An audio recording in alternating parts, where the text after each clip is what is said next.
शिक्षा से बढ़कर कोई धन नहीं। एक था राजा, उन्हें पशु पक्षियों से बहुत प्यार था। वह पशु पक्षियों से मिलने के लिए वन में जाते थे। हमेशा की तरह एक दिन राजा पशु पक्षियों को देखने के लिए वन में गए।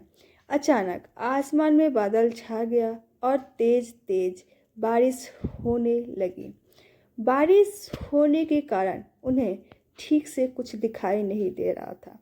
राजा रास्ता भटक गए। रास्ता ढूंढते ढूंढते किसी तरह राजा जंगल के किनारे पहुंच ही गए। भूख प्यास और थकान से बेचैन राजा एक बड़े से पेड़ के नीचे बैठ गए।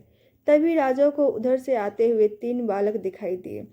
राजा ने उन्हें प्यार से अपने पास बुलाया। बच्चे यहाँ आओ, मेरी बात सुनो। 3 बालक हंसते खेलते राजा के पास आए।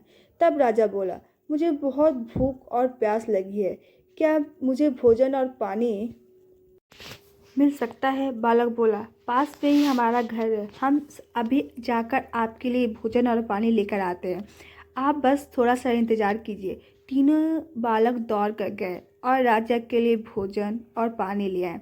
राजा बालकों के व्यवहार से बहुत खुश हुआ। वो बोला, प्यारे बच्चों, तुमने मेरी भूख और प्यास मिटाई है। मैं तुम तीनों बालकों को इनाम के रूप में कुछ देना चाहता हूँ। बताओ, तुम बालकों को क्या चाहिए? थोड़ी देर सोचने के बाद एक बालक बोला, महाराज, क्या आप मुझे एक बड़ा सा बंगला और गाड़ी दे सकते हैं?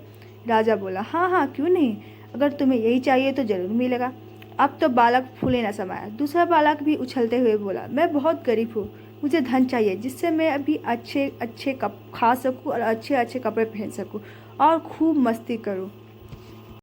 राजा मुस्कुराकर बोले, ठीक है बेटा, मैं तुम्हें बहुत सारा धन दूंगा। यह सुनकर दूसरा बालक खुशी से झूम उठा। भला तीसरा बालक क्यों चुप रहता? वो भी बोला, महाराज, क्या आप मेरा सपना भी पूरा करेंगे? मुस्कुराते हुए राजा ने बोला, क्यों नहीं, बोलो बेटा, तुम्हारा क्या सपना है?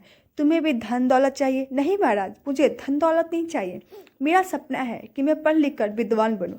क्या आप मेरे लिए कुछ कर सकते हैं? तीसरा बालक की बात सुनकर राजा बहुत खुश हुआ। राजा ने उसे पढ़ने लिखने की उचित व्यवस्था करवा दी। वह मेहनती बालक था।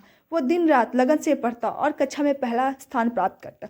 इस तरह समय बीतता गया। वह पढ़ लिख कर विद्वान बन गया। राजा ने उसे राज्य का मंत्री बना दिया। बुद्धिमान होने के कारण सभी लोग आदर सम्मान करने लगे। उधर जिस बालक ने राजा से बंगला और गाड़ी मांगी थी, अचानक बाढ़ आने से उसका सब कुछ पानी में बह गया। दूसरा बालक भी धन के बाद मिलने के बाद कोई काम नहीं करता था। बस दिन भर फिजूल खर्च करके धन को उड़ाते थे और मौज मस्ती करता था। लेकिन रखा धन भला कब तक चलता? एक समय आया कि उसका सारा धन समाप्त हो गया। वो फिर से गरीब हो गया। दोनों बालक उदास होकर अपने मित्र यानी मंत्री से मिलने गए। राजा के दरबार में गया। वो दुखी होकर अपने मित्र से बोल, हमने राजा से इनाम मांगने में बहुत बड़ी भूल की। हमारा धन, बंगला, गाड़ी सब कुछ नष्ट हो गया।